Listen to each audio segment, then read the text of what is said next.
fellow Falcoholics. What is up? Welcome to another episode of the Falcoholic podcast. I am your host, Kevin Knight, at Falcoholic Kevin on Twitter, here to bring you a little early week pod. Falcons are coming off a bye week, so obviously we don't have a game to talk about or anything like that. So we will talk about some of the interesting updates that we heard on Monday, like the Falcons officially naming Desmond Ridder the starter at quarterback over veteran Marcus Mariota.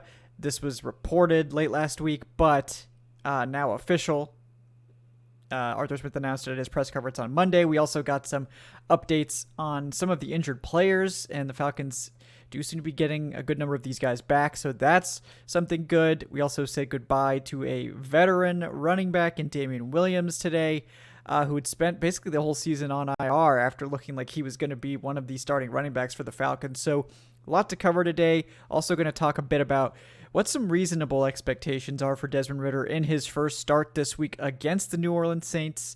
Obviously a tough matchup on the road against your biggest rival. A lot riding on this very emotional game for the veterans. It's a tough spot to be thrown into as a rookie making your first start, but also a big opportunity for him to show his worth and get a big dub over a hated rival to start his career. So that will definitely be something fun to monitor. So that'll be what we talk about here in just a minute. But yeah, to start off, Ridder was officially named the starter, so no question there about the truth to those reports. Wasn't really expecting anything to change. The interesting thing is that the Falcons are apparently considering putting Marcus Mariota on IR with what's being described as a chronic knee injury. Mariota hasn't been on the injury report prior to the bye week, so it's possible he aggravated something during the last game, and the team has sort of been deciding if it's something he can play through or if they should just shut him down for the year. Falcons did sign Logan Woodside, former Toledo legend, quarterback, to be Ridder's backup in the event that they do decide to place Mariota on IR. I know there's been some speculation that like maybe this is like some sort of save face thing for Mariota or something like that. I really don't think so. I think he's probably actually hurt.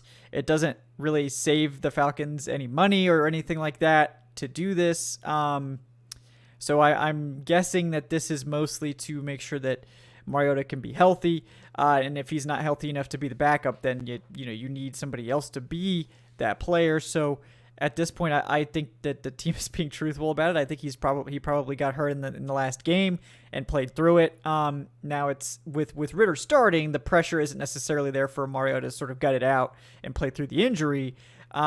If he's not the starter anymore. I do think that Mariota is a better backup than Logan Woodside, who is somebody I liked actually coming out of Toledo, and I'm sure we'll talk more about him if he sticks around this offseason. But Mariota is a better backup than Woodside, so I would think that they would want Mariota to be there and be available if, God forbid, anything were to happen to Ridder.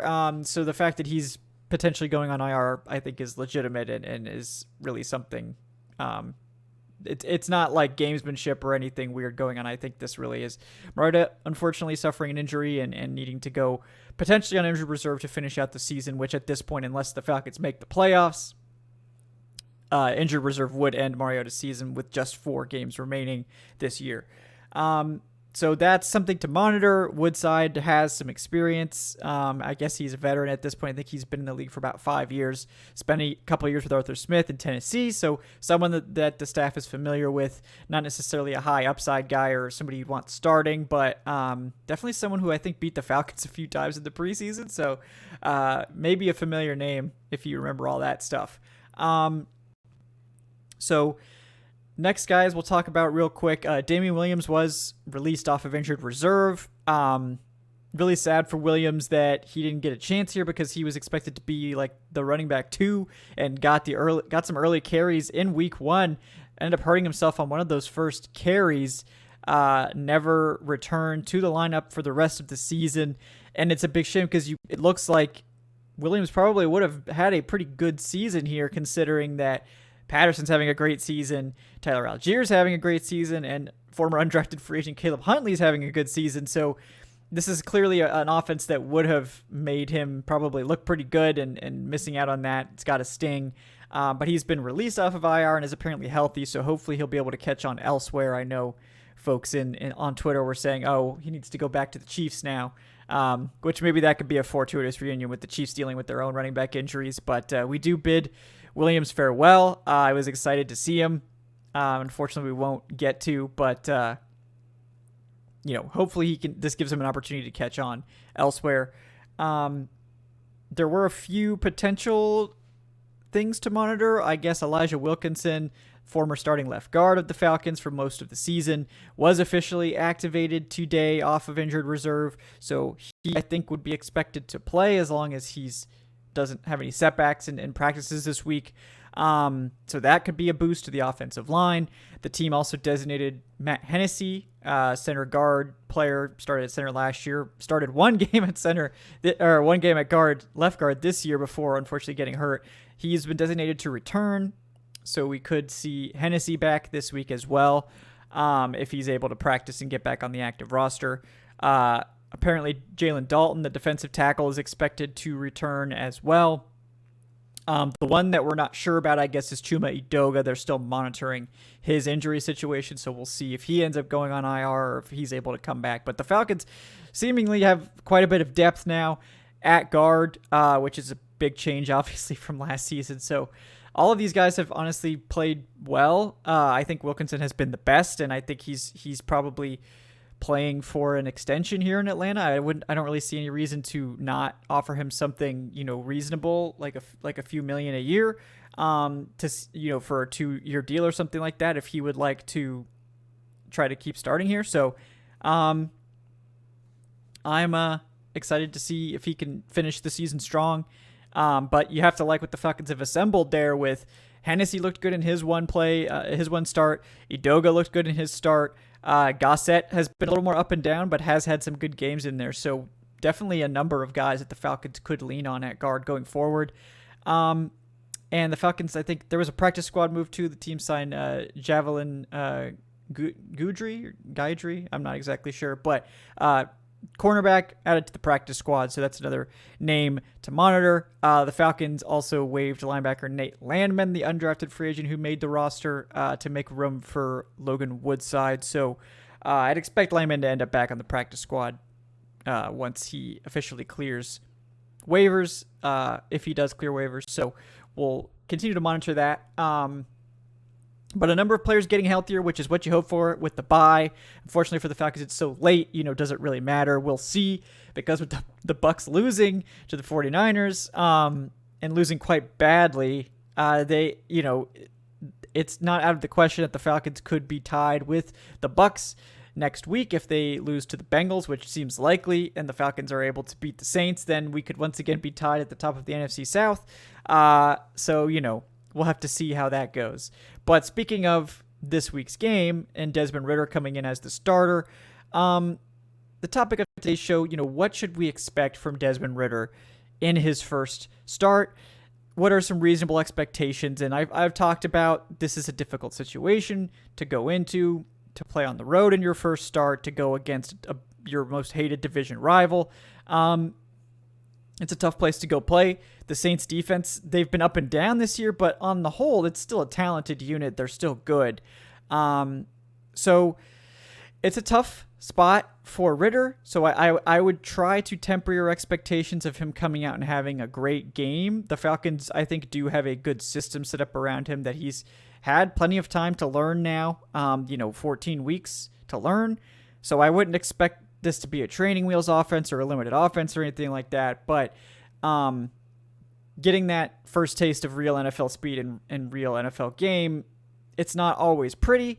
Sometimes it works out really well. So we'll see. Teams don't really have a lot of tape on what Ridder will look like in the starting offense because he played with the twos in the preseason. So the Falcons do have a bit of an advantage there. And I think Ridder probably was the most pro-ready or close to the most pro-ready of all of the rookies. So I think that he should look ready to go. So I'm expecting Ridder to basically look like Mariota, hopefully a little bit better as a passer, probably not as reliant on the running. I don't think Ridder will be as good in those chaotic moments that Mariota seemed to just sort of be a magician in, like the bad snaps and pressure getting right in his face right immediately. I think Ridder will struggle with that stuff more than Mariota did. That was something that I think Mariota did very well. But I do think Ridder should provide a boost in the passing game. You could just tell that Mariota's confidence as a passer was sort of shot. The passing game was just getting worse and worse every week. The execution was lacking, not just from Mariota, but receivers were dropping passes too. And I think that was just a sign that the confidence level in the passing game from everyone had sort of fallen off a cliff, and a change needed to be made. So we'll see if Ridder, just sort of being somebody else, if he could sort of create a spark with his personality, with his maybe ability to add a little more confidence to the offense. But again, I think we'll probably see this offense still lean on the running game. We do have a number of very good running backs still. And you're going up against a tough defense in New Orleans. So I think the Falcons are probably going to stick with what works and probably try to make it as easy as possible for Ridder in his first start.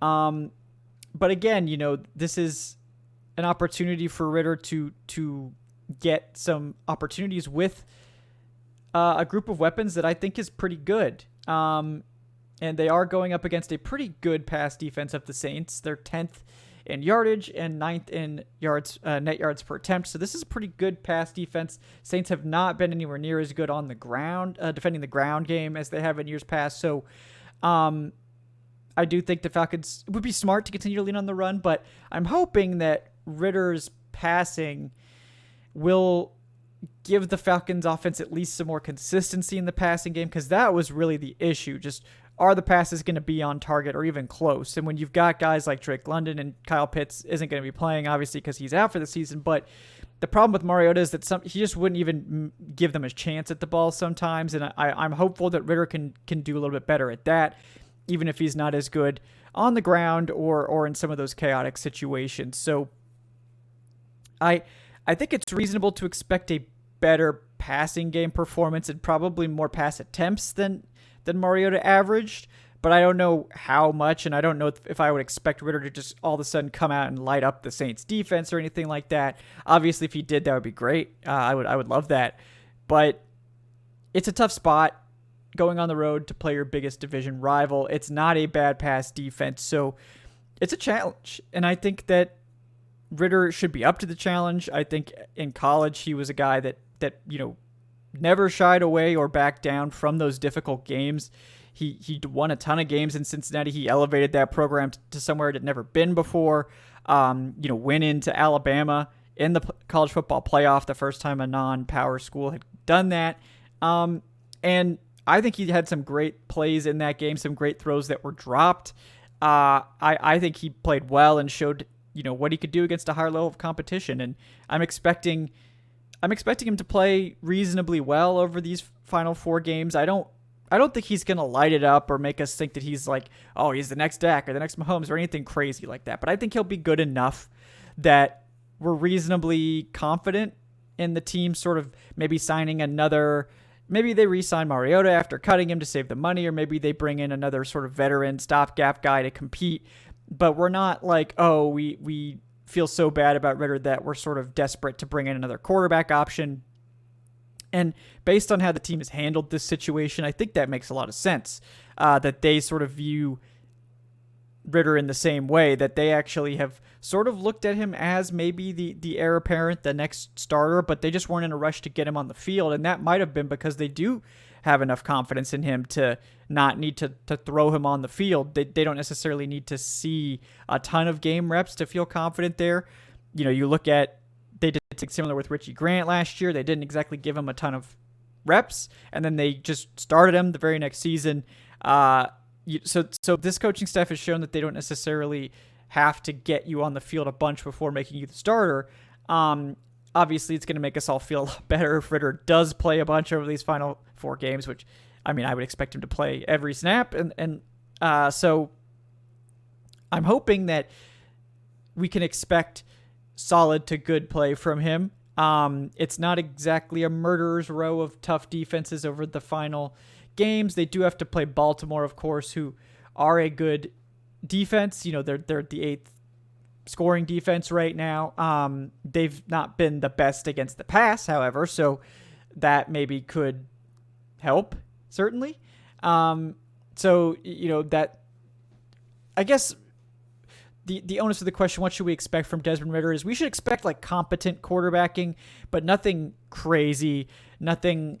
If you're going into the Saints game thinking that he's going to go in there and pull off the W and be a hero, like, you might be disappointed.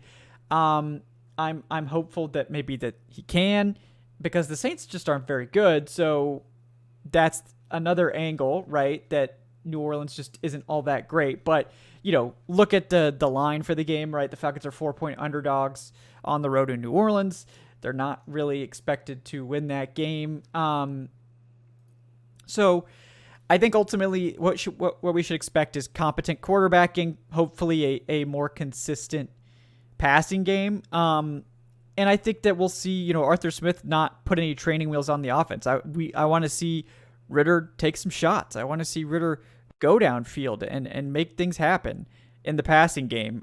Even if it results in some turnovers, even if it's off target, sometimes we need to see what he can do. Let's get him out there. Let's open up the playbook and let's see if Ridder can do it, right? Let's see if he can successfully hit these throws and be the quarterback that we had hoped, I guess, Mariota would be better at. Give the Falcons a more balanced attack, give them a passing game they can rely upon more and not just use this as like an emergency bailout option. And just hit some of these deep balls. Like, that's really what I'm hoping for with Ridder, is can he hit the deep shots that Mariota couldn't? And even if the stuff in between is not as good, if they hit 1 or 2 of those deep shots a game, this is a completely different offense. We're talking about 1 or 2 more successful drives, 1 or 2 more scoring drives. I would probably trade Mariota's rushing ability for a few more deep shots a game on balance, because I think that that's what the Falcons have lacked. They've lacked that explosive element in the offense. They've been completely abysmal on 3rd and long. I think in 3rd and 9 over the past few games, they've converted like 1.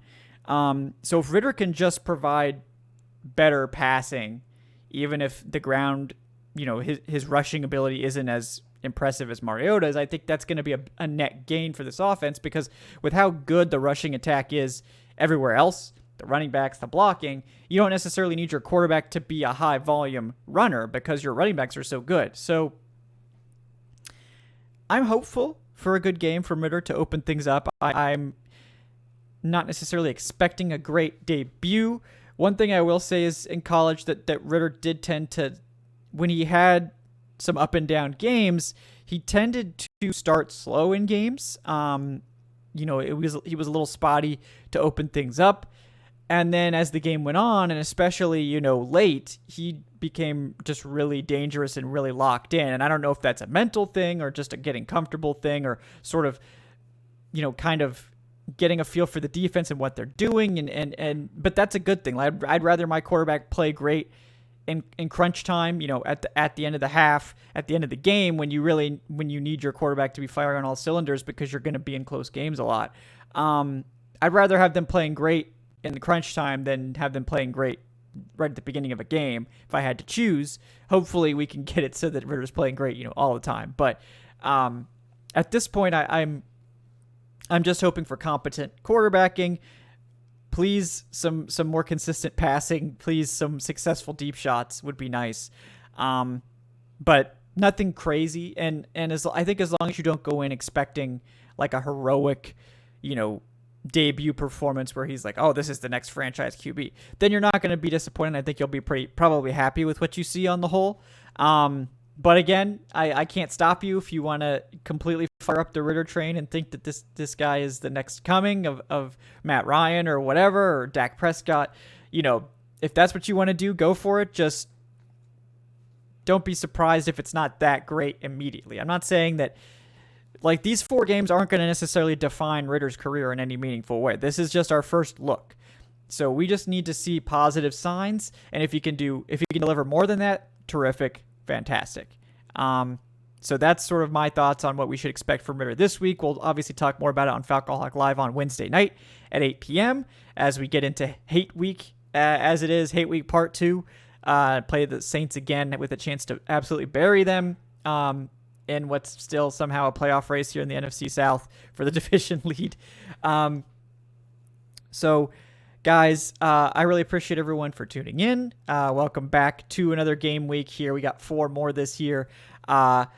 We are running our Senior Bowl fundraiser. I just officially put in my credential request today. So if you're interested in helping us out to get to training camp, you can donate at streamlabs.com/thefalcoholic/tip. Leave a question with it, and of course we will get to that, so you can do that offline if you want. You can also, if you prefer Venmo, you can go to my Twitter account. I have my Venmo linked there. And we would just really appreciate all the support so that I don't have to pay for a bunch of stuff out of pocket to get down there. And as always, I'll be bringing you guys live shows every day of practice, lots of clips, lots of takes, and all that stuff will be coming as we get geared up here for the off season. Check out the community Discord server. Support us on Patreon if you're interested in checking that out, getting access to those exclusive perks. It's patreon.com/Falcoholic Live. And like I said, we'll be back on Wednesday night at 8 p.m. Eastern.